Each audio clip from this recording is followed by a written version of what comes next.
한겨울 새벽 1시 차가운 공기가 아파트 복도에 서려 있었습니다.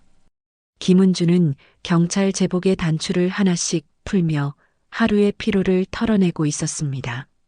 20해 동안 경찰관으로 살아온 그녀에게 새벽 근무는 일상이었지만 오늘은 유독 몸이 무거웠습니다. 최근 들어 가정폭력 신고가 급증했고 그중 상당수는 증거 부족으로 불기소 처분을 받곤 했습니다. 오늘도 참 길었네. 그녀는 작은 원룸의 침대에 몸을 맡기려던 순간이었습니다. 쿵쿵쿵.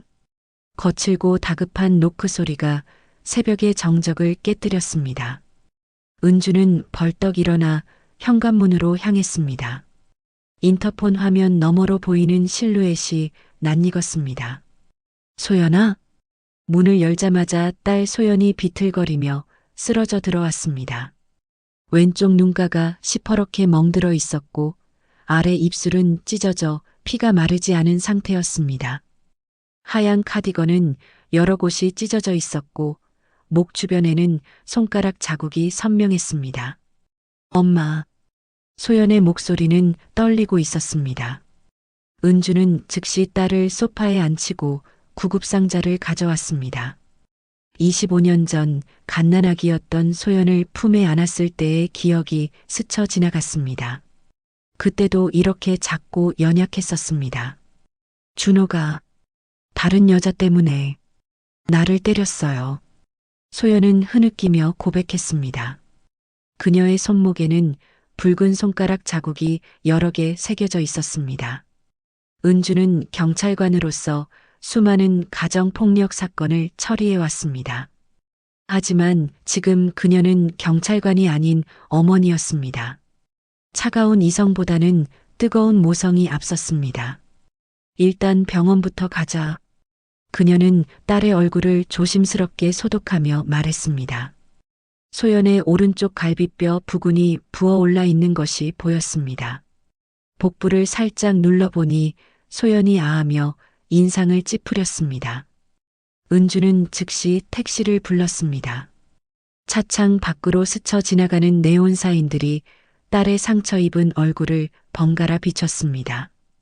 소연은 엄마의 어깨에 기대어 조용히 눈물을 흘리고 있었습니다. 엄마가 지켜줄게. 은주는 딸의 머리를 쓰다듬으며 속삭였습니다. 그 순간 그녀의 마음속에는 복잡한 감정들이 교차했습니다. 분노, 슬픔, 그리고 무력감. 하지만 무엇보다 강한 것은 딸을 지키겠다는 의지였습니다. 응급실은 새벽임에도 불구하고 여전히 분주했습니다.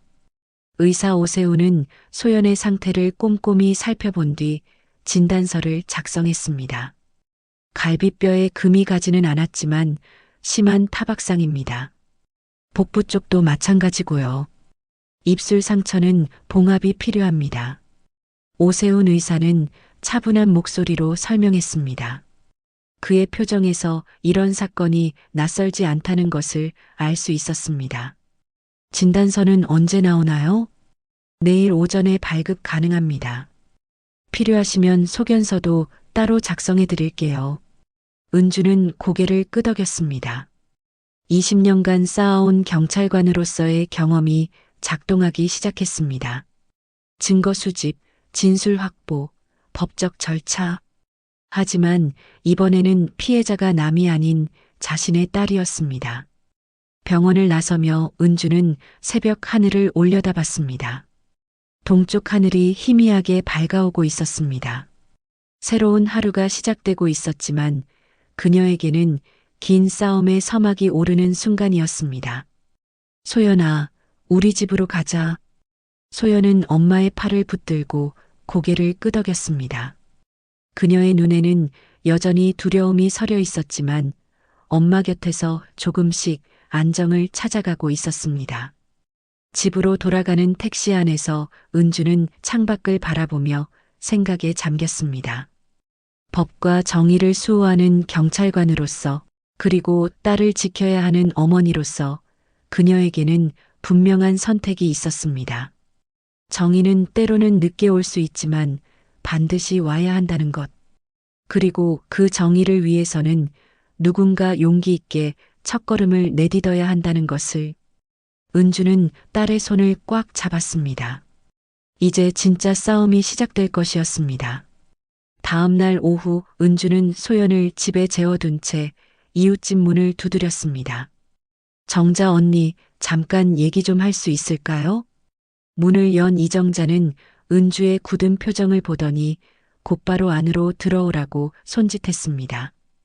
이정자는 이 아파트에서 10년 넘게 살면서 은주 모녀를 친딸처럼 아껴왔던 사람이었습니다. 소연이가 어젯밤에 많이 다쳤더라. 이정자의 목소리에는 걱정이 묻어났습니다. 그녀는 새벽에 복도로 나와 쓰레기를 버리다가 소연이 엄마 집 문을 두드리며 우는 모습을 목격했었습니다. 언니, 혹시 CCTV 확인 가능할까요? 은주의 요청에 이정자는 고개를 끄덕이며 거실 한쪽에 설치된 모니터를 켰습니다. 복도를 비추는 카메라 화면이 나타났습니다. 시간을 새벽 1시경으로 되돌리자 소연이 비틀거리며 복도를 걸어오는 모습이 선명하게 보였습니다. 화면 속 소연은 엄마 집 문 앞에서 무너지듯 앉아 있었습니다. 그녀의 어깨가 작게 떨리고 있었고 몇 번이나 문을 두드린 뒤에야 은주가 나타났습니다. 저장해 드릴까요? 네, 부탁드려요. 이정자는 USB에 영상을 복사하면서 은주의 손을 꽉 잡았습니다. 은주야, 필요하면 언제든 증인으로 나설게. 우리 소연이가 얼마나 착한 아인데. 고마워요, 언니. 은주는 이정자의 따뜻함에 잠시 마음이 무너질 뻔했습니다. 하지만 곧 정신을 차리고 다음 행동을 계획했습니다. 오후 3시 은주는 병원에서 받은 진단서와 함께 법무법인 정희를 찾았습니다. 박재현 변호사는 30 중반의 단정한 외모에 차분한 인상을 풍기는 사람이었습니다. 가정폭력 사건이군요. 진단서를 먼저 보겠습니다. 재현은 서류를 꼼꼼히 살펴본 뒤 고개를 끄덕였습니다. 의료진이 상당히 자세하게 기록해뒀네요. 갈비뼈 타박상, 안면부 멍, 입술 열상. 이 정도면 중상해로 분류할 수 있습니다. CCTV 영상도 있어요. 은주는 USB를 건네며 말했습니다. 재현은 노트북으로 영상을 확인한 뒤 만족스러운 표정을 지었습니다. 시간과 장소가 명확하고 피해자의 상태도 잘 보입니다. 좋은 증거예요. 하지만 재현의 표정이 조금 어두워졌습니다. 다만 한 가지 더 필요한 게 있습니다. 가해자의 외도 증거요. 외도 증거요? 네. 단순 폭행보다는 외도로 인한 폭행이라는 걸 입증해야 여론도 완전히 돌릴 수 있어요. 가정폭력 사건에서는 가해자 측에서 피해자를 문제가 있는 아내로 몰아가는 경우가 많거든요. 은주는 재현의 말에 고개를 끄덕였습니다. 경찰관으로 일하면서 그런 사례를 수없이 봐왔기 때문입니다. 외도 증거는 어떻게 확보하죠? 사진이나 동영상이 가장 확실합니다. 두 사람이 함께 있는 모습, 특히 친밀한 행동을 하는 장면이요. 재현은 잠시 망설이다가 덧붙였습니다. 물론 직접 하실 필요는 없어요. 전문 업체에 맡기는 방법도. 아니요. 제가 직접 하겠어요. 은주의 목소리는 단호했습니다. 이는 단순히 증거 확보가 아니라 딸을 위한 엄마의 의무라고 생각했습니다. 그날 저녁 은주는 소연과 마주 앉아 대화를 나눴습니다. 소연의 얼굴은 여전히 부어 있었지만 약간의 생기가 돌아온 상태였습니다. 준호 씨가 자주 가는 곳이 어디야? 강남 쪽에 룸살롱이 있어요. 골든클럽이라고. 거기서 민지라는 여자를 만났대요. 소연의 목소리는 여전히 떨렸지만 어제보다는 안정되어 있었습니다. 그 외에 또 어디? 모텔도 자주 가요. 집 근처에 파라다이스 모텔이라고 있는데. 소연은 더 이상 말을 잇지 못했습니다. 은주는 딸의 어깨를 다독이며 말했습니다. 괜찮아. 엄마가 다 처리할게. 그날 밤부터 은주는 사복을 입고 준호의 동선을 파악하기 시작했습니다. 경찰관으로서의 추적 기술과 경험이 큰 도움이 되었습니다. 첫 번째 밤, 그녀는 골든클럽 앞에서 3시간을 기다렸지만 준호는 나타나지 않았습니다. 두 번째 밤, 준호가 늦은 시간에 클럽에서 나오는 것을 확인했지만 혼자였습니다. 세 번째 밤, 드디어 준호와 젊은 여성이 함께 나오는 모습을 포착했습니다. 여자는 화려한 옷차림에 긴 머리를 한 20대 후반으로 보였습니다. 최민지일 가능성이 높았습니다. 은주는 조심스럽게 뒤를 따라갔습니다. 두 사람은 손을 잡고 걸으며 친밀한 대화를 나누고 있었습니다. 은주는 스마트폰으로 이들의 모습을 동영상으로 촬영했습니다. 하지만 문제는 그 다음이었습니다. 며칠 뒤 동네에 이상한 소문이 돌기 시작했습니다. 소연이가 남편을 무고한다더라. 경찰관인 엄마가 뒤에서 조종하고 있대. 준호가 얼마나 착한 사람인데 아내를 때릴 리가 없어. 은주는 마트에서 장을 보다가 뒷담화를 듣고 충격을 받았습니다. 더 심각한 것은 소연까지 이런 시선을 의식해서 위축되고 있다는 점이었습니다. 엄마, 사람들이 다 그렇게 말해요. 내가 거짓말쟁이라고. 신경 쓰지 마. 진실은 곧 드러날 거야. 하지만 은주의 마음도 편치 않았습니다. 작은 동네에서는 소문이 진실보다 빨리 퍼지고 더 오래 남는다는 것을 알고 있었기 때문입니다. 더 심각한 일이 벌어진 것은 그 주 금요일이었습니다. 은주가 퇴근해서 집에 돌아오니 현관문 앞에 쪽지 하나가 놓여 있었습니다. 입 닫아라. 아니면 딸을 잃는다. 쪽지를 본 순간 은주의 등에 식은땀이 흘렀습니다. 하지만 곧 분노가 두려움을 압도했습니다. 이런 비겁한 방법까지 쓰는구나. 그녀는 쪽지를 조심스럽게 비닐봉지에 넣어 보관했습니다. 이건 역시 중요한 증거가 될 수 있었습니다. 그날 밤 은주는 경찰서 동료인 송지호 팀장에게 전화를 걸었습니다. 팀장님, 개인적으로 부탁드릴 일이 있어서 연락드려요. 무슨 일인가? 제 딸이 가정폭력 피해를 당했는데 협박까지 받고 있어요. 혹시 순찰 좀 늘려주실 수 있을까요? 송지호는 잠시 침묵하다가 대답했습니다. 은주야, 가족 문제는 조심스럽긴 하지만. 알겠어. 최대한 신경 써볼게. 고맙습니다, 팀장님. 전화를 끊은 뒤 은주는 창밖을 바라봤습니다. 어둠 속에서 무언가 움직이는 것 같았지만 착각일 수도 있었습니다. 하지만 한 가지는 분명했습니다. 이 싸움은 생각보다 훨씬 복잡하고 어려울 것이라는 점이었습니다. 단순히 증거를 모으는 것을 넘어서 여론과 협박, 그리고 보이지 않는 압력과도 맞서야 했습니다. 은주는 딸이 잠든 방을 들여다본 뒤 책상 앞에 앉아 지금까지 모은 증거들을 정리하기 시작했습니다. 진단서, CCTV 영상, 사진들, 그리고 협박 쪽지까지. 아직 부족해. 그녀는 중얼거리며 다음 계획을 세웠습니다. 결정적인 증거, 그것도 누구도 반박할 수 없는 확실한 증거가 필요했습니다. 그리고 그 증거를 찾기 위해서는 더욱 위험한 길을 걸어야 할 것 같았습니다.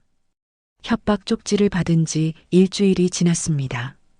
은주는 밤마다 준호의 행적을 쫓았지만 그는 마치 눈치를 챈 듯 평소와 다른 패턴을 보였습니다. 오늘도 헛걸음이네. 은주는 파라다이스 모텔 앞 골목에서 차 안에 앉아 한숨을 내쉬었습니다. 벌써 5번째 밤이었지만 준호는 나타나지 않았습니다. 시계는 새벽 2시를 가리키고 있었습니다. 집으로 돌아가는 길, 은주는 편의점에 들러 커피를 사며 아르바이트생과 짧은 대화를 나눴습니다. 요즘 이 시간에 자주 보네요. 일 때문에 그래요. 힘드시겠어요. 몸 조심하세요. 20살 남짓한 아르바이트생의 순수한 걱정에 은주는 잠시 마음이 따뜻해졌습니다. 하지만 곧 현실로 돌아왔습니다. 집에 도착하니 소연이 거실 소파에서 잠들어 있었습니다. TV는 켜져 있었고 볼륨은 최소로 줄여놓았습니다. 딸이 혼자 있는 것이 무서워서 잠을 이루지 못하고 있다는 것을 알 수 있었습니다. 은주는 조용히 담요를 덮어주며 딸의 얼굴을 살펴봤습니다. 붓기는 많이 빠졌지만 여전히 상처 자국이 남아 있었습니다. 더 심각한 것은 소연의 표정이었습니다. 잠든 얼굴에도 불안함이 서려 있었습니다. 다음 날 오후 상황은 더욱 악화되었습니다. 은주가 마트에서 장을 보고 있을 때 뒤에서 들려오는 대화에 귀가 번쩍 뜨였습니다. 소연이 엄마 지금 남편 뒷조사하고 다닌다던데? 어머, 정말? 응. 우리의 친구 엄마가 봤대. 모텔 앞에서 차 안에 앉아 있더래. 경찰관이 그런 일까지 하나? 개인적인 원한 때문이겠지. 딸을 위해서. 은주는 손에 들고 있던 우유팩을 놓칠 뻔했습니다. 누군가 자신의 행동을 감시하고 있었던 것입니다. 그날 저녁 소연이 조심스럽게 말을 꺼냈습니다. 엄마, 그냥 이사 가면 안 될까요? 이사? 여기 있으면 계속 이런 일이 생길 것 같아요. 사람들 시선도 부담스럽고. 소연의 목소리에는 체념이 묻어났습니다. 은주는 딸의 손을 잡으며 고개를 저었습니다. 도망가면 안 돼. 그럼 준호가 이긴 거야. 하지만 엄마도 힘들잖아요. 엄마는 괜찮아. 하지만 은주 자신도 한계를 느끼고 있었습니다. 동네 사람들의 시선, 계속되는 소문, 그리고 증거 확보의 어려움까지 모든 것이 벽에 부딪힌 느낌이었습니다. 그런데 일요일 저녁 기회가 찾아왔습니다. 은주는 우연히 골든클럽 근처를 지나가다가 준호의 차를 발견했습니다. 평소보다 일찍 나타난 것이었습니다. 그녀는 즉시 근처에 차를 세우고 기다렸습니다. 오후 9시경 준호가 최민지와 함께 클럽에서 나왔습니다. 이번에는 둘 다 평소보다 격식을 차린 옷차림이었습니다. 준호는 정장을 입었고 민지는 우아한 원피스를 입고 있었습니다. 은주는 적당한 거리를 유지하며 뒤를 따랐습니다. 두 사람은 택시를 타고 강남 쪽으로 향했습니다. 은주도 자신의 차로 조심스럽게 따라갔습니다. 택시가 멈춘 곳은 고급 레스토랑이었습니다. 두 사람은 손을 잡고 들어갔고 은주는 차 안에서 그들을 지켜봤습니다. 창문 너머로 촛불이 켜진 테이블에 앉아 와인을 마시며 대화하는 모습이 보였습니다. 드디어 은주는 스마트폰을 꺼내 동영상 촬영을 시작했습니다. 준호가 민지의 손등에 키스하는 장면, 민지가 준호의 뺨에 손을 대는 장면까지 선명하게 담을 수 있었습니다. 하지만 진짜 결정적인 순간은 그 다음이었습니다. 식사를 마친 두 사람은 다시 택시를 타고 이동했습니다. 도착한 곳은 파라다이스 모텔이었습니다. 은주는 심장이 뛰는 것을 느꼈습니다. 준호와 민지는 모텔 입구에서 잠시 머뭇거리더니 손을 잡고 안으로 들어갔습니다. 은주는 차량 번호판이 보이는 각도에서 두 사람이 모텔에 들어가는 전체 과정을 촬영했습니다. 시각이 표시된 간판도 함께 화면에 담겼습니다. 이제 됐어. 은주는 안도의 한숨을 내쉬었습니다. 누구도 반박할 수 없는 확실한 증거를 확보한 것이었습니다. 하지만 집으로 돌아가는 길에 이상한 일이 벌어졌습니다. 백미러로 보니 같은 차가 계속 뒤따라오고 있었습니다. 은주는 일부러 몇 번 방향을 바꿔봤지만 그 차는 여전히 뒤에 있었습니다. 감시당하고 있나? 은주는 긴장했지만 침착함을 유지했습니다. 경찰관으로서의 경험이 도움이 되었습니다.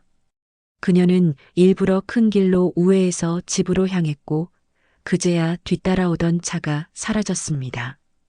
집에 도착한 은주는 즉시 촬영한 동영상을 컴퓨터에 백업했습니다.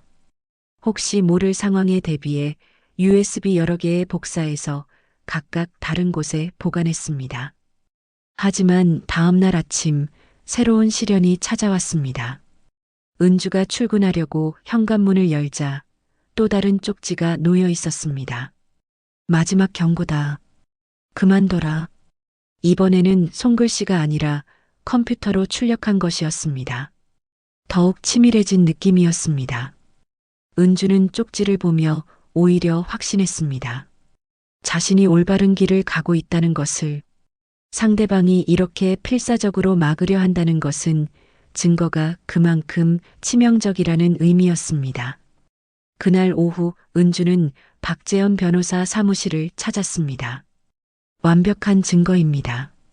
재현은 동영상을 보며 만족스러운 표정을 지었습니다. 시간, 장소, 인물이 모두 명확하고 외도 사실을 명백히 보여주네요. 이 정도면 법정에서 충분히 통할 것 같습니다. 그런데 협박이 계속되고 있어요. 은주는 새로운 쪽지를 보여주며 말했습니다. 재현의 표정이 심각해졌습니다. 이것도 증거로 제출해야겠네요. 하지만 조심하셔야 해요. 상대방이 점점 다급해지고 있다는 신호거든요. 앞으로 어떻게 해야 할까요? 일단 고소장을 접수하고 보호 명령을 신청하는 게 좋겠습니다. 공식적인 법적 절차가 시작되면 오히려 더 안전할 수 있어요. 은주는 고개를 끄덕였습니다. 드디어 반격할 때가 온 것 같았습니다. 하지만 그날 밤 예상치 못한 전화가 걸려왔습니다. 은주 씨인가요? 낯선 여자의 목소리였습니다. 네, 그런데 누구세요? 최민지예요. 은주는 깜짝 놀랐습니다. 그동안 쫓아다니며 촬영했던 바로 그 여자였습니다. 만나서 얘기하고 싶어요. 혼자 나올 수 있나요? 민지의 목소리에는 절박함이 묻어났습니다. 왜 갑자기? 준호가 저를 속였어요. 더 이상 못 견디겠어요. 은주는 잠시 망설였습니다. 함정일 수도 있었습니다. 하지만 민지의 목소리에서 진심이 느껴졌습니다. 내일 오후 3시 시청 앞 카페에서 만나요. 알겠습니다. 전화를 끊은 뒤 은주는 복잡한 심정이었습니다. 지금까지 적이라고 생각했던 사람이 갑자기 연락을 해온 것입니다. 이것이 새로운 희망의 시작일까요? 아니면 더 큰 위험의 전조일까요? 은주는 창밖을 바라보며 내일의 만남을 준비하기 시작했습니다. 어떤 결과가 기다리고 있든 이제 물러설 수는 없었습니다. 다음 날 오후 3시 은주는 시청 앞 카페에 도착했습니다. 평일 오후라 사람들이 많지 않았지만 혹시 모를 상황에 대비해 출입구가 잘 보이는 자리를 선택했습니다. 최민지는 약속 시간보다 10분 늦게 나타났습니다. 화려했던 모습과는 달리 수수한 청바지에 후드티를 입고 있었습니다. 화장기 없는 얼굴은 피곤해 보였고 눈가에는 다크서클이 짙게 드리워져 있었습니다. 죄송해요. 늦어서. 민지는 은주 맞은편에 앉으며 조심스럽게 말했습니다. 괜찮아요. 무슨 얘기를 하고 싶어서 연락한 건가요? 은주의 목소리는 차분했지만 경계심을 숨기지 않았습니다. 민지는 잠시 침묵하더니 가방에서 서류 봉투를 꺼냈습니다. 이걸 보세요. 봉투 안에는 토지 매매 계약서와 빚 독촉장들이 들어 있었습니다. 은주는 서류들을 천천히 살펴봤습니다. 준호가 저에게 약속한 땅이 있다고 했어요. 제 이름으로 지분을 넘겨주겠다면서. 민지의 목소리가 떨리기 시작했습니다. 그런데 어제 부동산에 가서 확인해 보니 가짜였어요. 위조 문서였다고. 은주는 계약서를 자세히 들여다봤습니다. 언뜻 보기에는 정교해 보였지만 날인 부분과 주소 표기에서 의심스러운 점들이 발견되었습니다. 빚은 얼마나 되나요? 3천만 원 정도요. 카드 빚이랑 대출이랑 합쳐서. 민지는 고개를 숙이며 대답했습니다. 준호가 다 해결해 주겠다고 했어요. 땅을 팔면 충분하다면서. 그걸 믿고 계속. 말을 잇지 못하는 민지를 보며 은주는 복잡한 감정을 느꼈습니다. 분노보다는 연민이 앞섰습니다. 그동안 힘들었겠네요. 은주의 따뜻한 말에 민지의 눈에 눈물이 맺혔습니다. 저도 처음에는 진짜 사랑하는 줄 알았어요. 아내와 헤어질 거라고 했거든요. 언제부터 의심하기 시작했나요? 이번 주 초부터요. 제가 계속 땅 얘기를 하니까 준호가 화를 내더라고요. 그때 뭔가 이상하다고 생각했어요. 민지는 손수건으로 눈가를 닦으며 계속 말했습니다. 그리고 어제 소연 언니 소식을 들었어요. 얼마나 많이 다쳤는지. 소연이 얘기를 들었다고요? 네. 동네에서 소문이 났더라고요. 그래서 너무 죄책감이 들어서. 민지의 목소리가 더욱 작아졌습니다. 은주는 잠시 생각에 잠겼습니다. 이 여자도 어떤 면에서는 준호의 피해자였습니다. 금전적으로 이용당하고 감정적으로도 속았던 것입니다. 민지 씨, 이제 어떻게 하고 싶어요? 진실을 말하고 싶어요. 법정에서든 어디서든. 민지의 목소리에 결의가 서렸습니다. 하지만 준호가 보복할까봐 두려워요.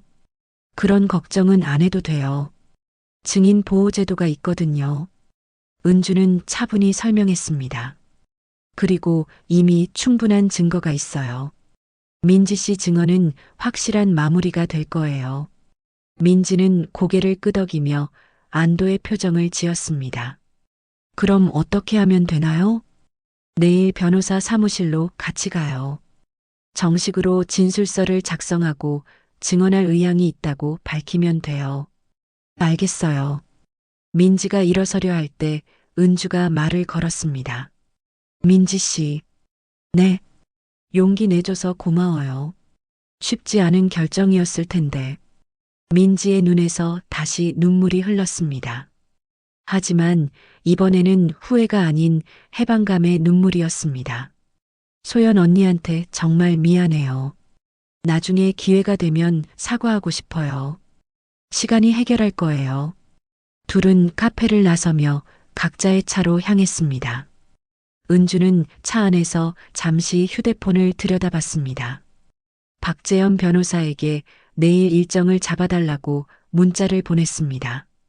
집으로 돌아가는 길에 은주는 마음이 한결 가벼워진 것을 느꼈습니다. 지난 몇 주간의 무거운 짐이 조금씩 덜어지는 기분이었습니다. 집에 도착하니 소연이 거실에서 책을 읽고 있었습니다. 며칠 전부터 조금씩 일상으로 돌아가려고 노력하는 모습이 보였습니다. 소연아, 좋은 소식이 있어. 무슨 소식이요? 소연이 고개를 들며 물었습니다. 얼굴의 상처는 거의 나았지만 아직 눈빛에는 조심스러움이 남아 있었습니다. 민지라는 사람을 만났는데 우리 편에서 증언하겠다고 해. 정말요? 소연의 눈에 희망의 빛이 스쳤습니다. 응. 준호가 그 사람도 속였던 거야. 위조 서류로 땅을 넘겨주겠다고 거짓말했대. 그럼 이제 재판에서 이길 수 있는 거예요? 아직 확실하지는 않지만 가능성이 높아졌어. 은주는 딸 옆에 앉으며 부드럽게 말했습니다.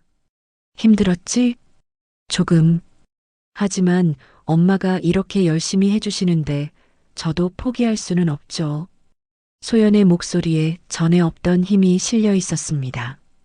고마워. 엄마한테 힘이 돼줘서. 아니에요. 저야말로 엄마한테 고마워요. 모녀는 잠시 말없이 앉아 있었습니다. 오랜만에 느끼는 평온한 시간이었습니다. 그날 저녁 박재현 변호사에게서 전화가 왔습니다. 내일 오전 10시에 만나시죠. 최민지 씨 진술서 작성하고 향후 재판 일정도 논의해야 해요. 알겠습니다. 민지 씨에게도 연락해 둘게요. 참, 그리고 은주 씨. 정말 잘하고 계세요.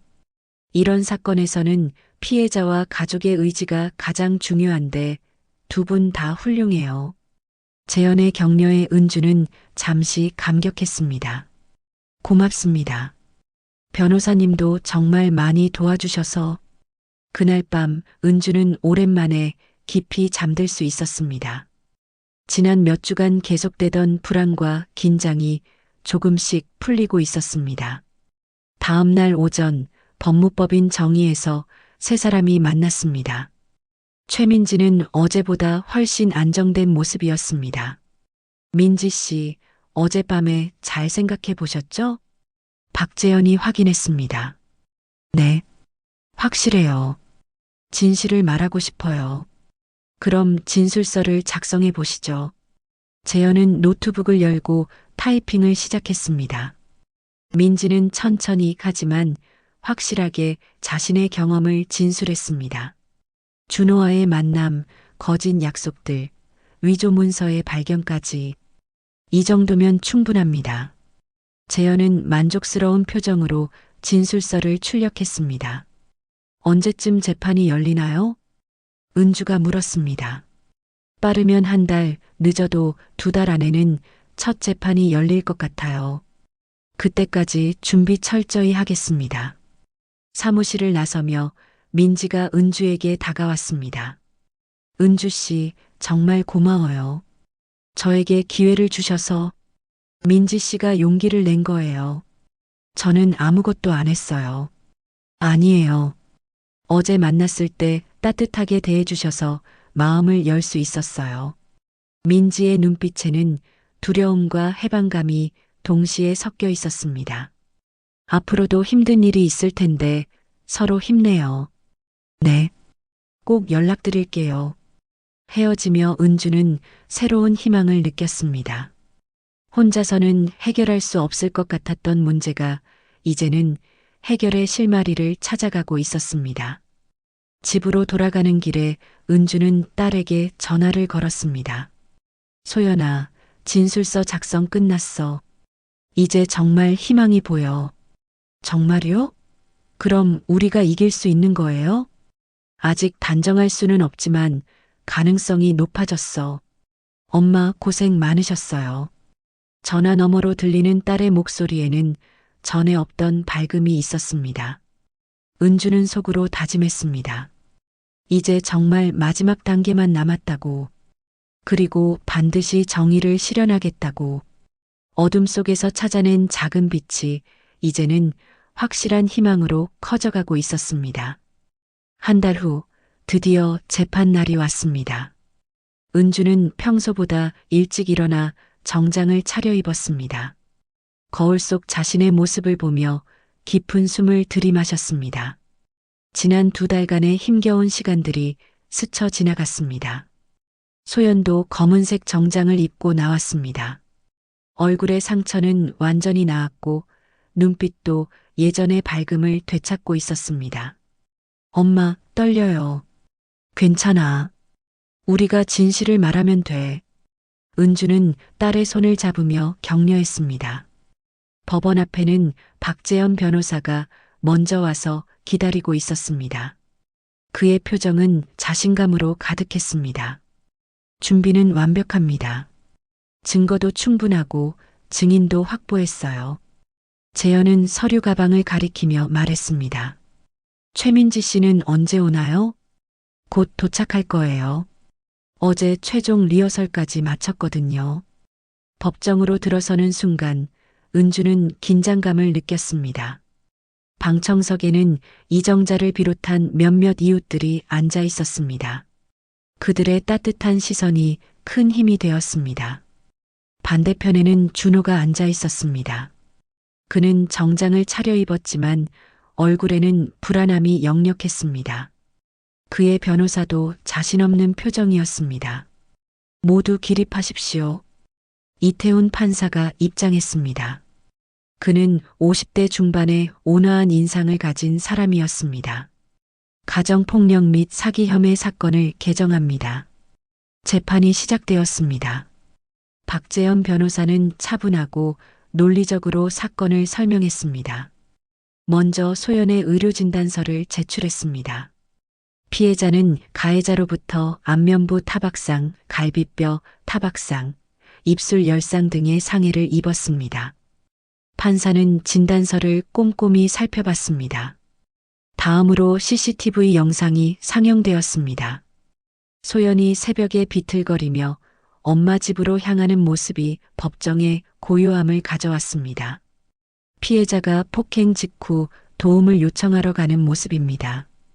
은주는 화면 속 딸의 모습을 보며 가슴이 아팠습니다. 하지만 동시에 이 모든 과정이 의미 있다는 것을 느꼈습니다. 그리고 결정적인 외도 증거 동영상이 제시되었습니다. 준호와 민지가 손을 잡고 모텔에 들어가는 장면이 선명하게 보였습니다. 가해자가 외도 관계를 유지하며 피해자에게 폭력을 행사한 정황입니다. 준호 측 변호사가 일어났습니다. 영상만으로는 확실한 증거가 될 수 없습니다. 단순히 만났을 뿐일 수도. 그때 최민지가 증인석에 섰습니다. 그녀는 떨리는 목소리로 시작했지만 점차 안정을 찾아갔습니다. 저는 박준호와 1년간 부적절한 관계를 유지했습니다. 법정이 조용해졌습니다. 처음에는 아내와 헤어질 거라고 했어요. 그리고 제 이름으로 토지를 넘겨주겠다고 약속했습니다. 민지는 위조 계약서를 꺼내 보였습니다. 하지만 이 서류는 가짜였어요. 저를 속이고 이용한 겁니다. 그리고 민지가 잠시 망설이더니 결심한 듯 말을 이었습니다. 준호가 아내를 때린다는 얘기를 들었을 때도 말리지 않았어요. 오히려 빨리 헤어지라고 부추겼어요. 정말 죄송합니다. 그녀가 소연을 바라보며 고개를 숙였습니다. 소연은 고개를 끄덕이며 용서의 표현을 보였습니다. 준호가 벌떡 일어났습니다. 다 꾸며낸 얘기야. 민지가 돈 때문에 거짓말하는 거라고. 조용히 하십시오. 판사의 단호한 목소리에 준호는 다시 앉았습니다. 박재현 변호사가 마지막 자료를 제출했습니다. 피해자 모녀가 받은 협박 쪽지들입니다. 가해자 측에서 사건을 은폐하려 했다는 증거입니다. 판사는 모든 증거를 검토한 뒤 잠시 생각에 잠겼습니다. 법정은 숨막히는 정적에 휩싸였습니다. 판결을 선고하겠습니다. 이태훈 판사의 목소리가 법정에 울려 퍼졌습니다. 피고인 박준호의 가정폭력 혐의는 유죄로 인정합니다. 피해자에 대한 접근금지 명령을 발부하며 위자료 3천만 원을 지급하라고 명합니다. 은주는 딸의 손을 꽉 잡았습니다. 또한 허위 계약서를 통한 사기 혐의도 인정되므로 관련 재산은 동결하며 피해자에게 원상회복하도록 명합니다. 사건은 추가 수사를 위해 검찰에 송치됩니다. 준호는 고개를 떨어뜨린 채 아무 말도 하지 못했습니다. 법정을 나서며 은주는 박재현 변호사와 악수를 나눴습니다. 정말 고생 많으셨어요. 은주 씨와 소연 씨가 용기를 냈기 때문에 가능한 일이었어요. 민지가 다가와 소연에게 다시 한번 사과했습니다. 정말 미안해요. 그리고 용서해줘서 고마워요. 괜찮아요. 언니도 피해자였잖아요. 소연의 너그러운 마음에 민지의 눈에 눈물이 맺혔습니다. 앞으로는 좋은 일만 있을 거예요. 이정자가 다가와 은주의 어깨를 두드렸습니다. 정말 잘했어. 끝까지 포기하지 않아서. 언니 덕분이에요. 도움이 없었다면 불가능했을 거예요. 법원을 나서는 길에 은주와 소연은 나란히 걸었습니다. 오후 햇살이 따뜻하게 내리쬐고 있었습니다.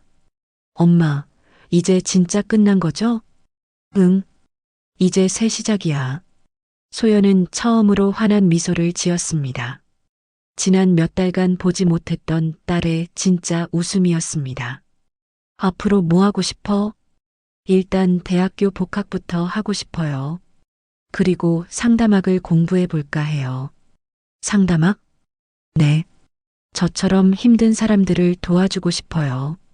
엄마가 저를 지켜준 것처럼. 은주는 딸의 성숙함에 감동했습니다. 고통을 통해 더욱 단단해진 소연의 모습이 자랑스러웠습니다. 그날 저녁 집에서 간소한 축하 식사를 했습니다.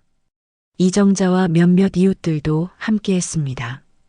정희는 늦게 와도 반드시 온다더니 정말이네. 이정자의 말에 모두가 고개를 끄덕였습니다.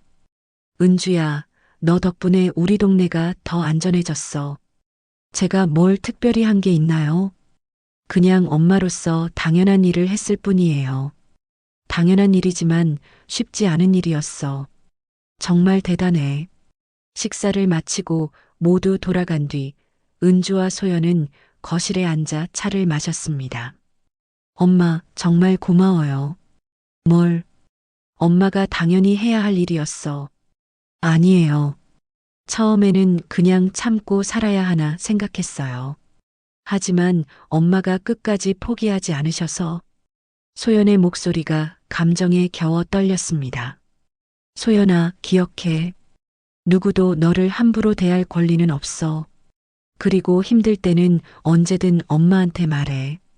네. 앞으로는 꼭 그럴게요. 창밖으로 보이는 밤하늘에는 별들이 반짝이고 있었습니다. 지난 몇 달간의 어둠을 뚫고 나온 빛처럼 느껴졌습니다. 은주는 속으로 다짐했습니다. 정희는 늦게 오더라도 반드시 온다는 것. 그리고 그 순간이 오면 상처받은 사람들은 다시 숨을 돌릴 수 있다는 것을. 하지만 무엇보다 중요한 것은 혼자가 아니라는 사실이었습니다. 가족의 사랑, 이웃의 연대, 그리고 진실을 향한 용기가 있다면 어떤 어려움도 극복할 수 있다는 것을. 새로운 내일이 밝아오고 있었습니다. 은주와 소연에게는 이제 진짜 삶이 시작되는 것이었습니다. 6개월 후, 소연은 대학교에 복학해서 상담학과 수업을 듣고 있었습니다. 처음에는 어색했지만 이제는 자연스럽게 웃음도 나오고 친구들과의 대화도 편해졌습니다. 엄마, 오늘 교수님이 그러시는데 상처를 극복한 사람이 더 좋은 상담사가 될 수 있대요. 그럴 거야. 소연이는 분명 많은 사람들에게 힘이 될 거야.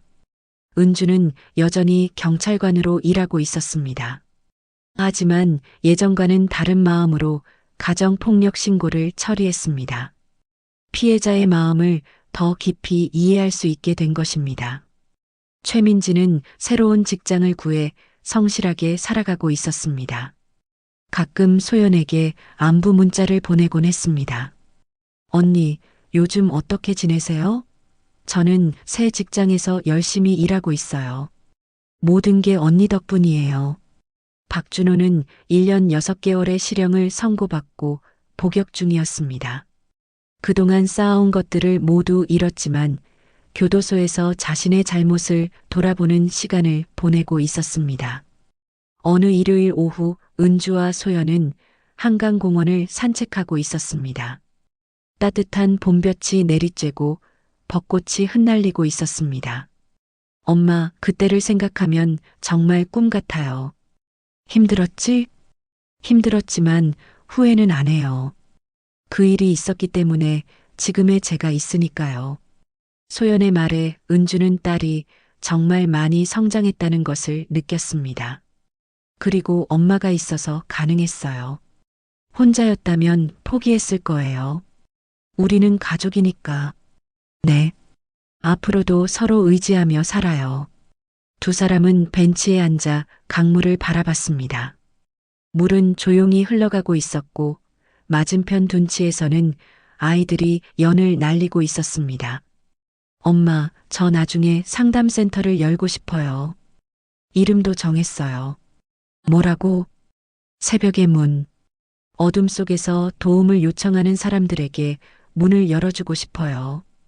은주는 딸의 꿈에 감동했습니다. 그날 새벽 딸이 상처투성이로 문을 두드렸던 기억이 떠올랐습니다.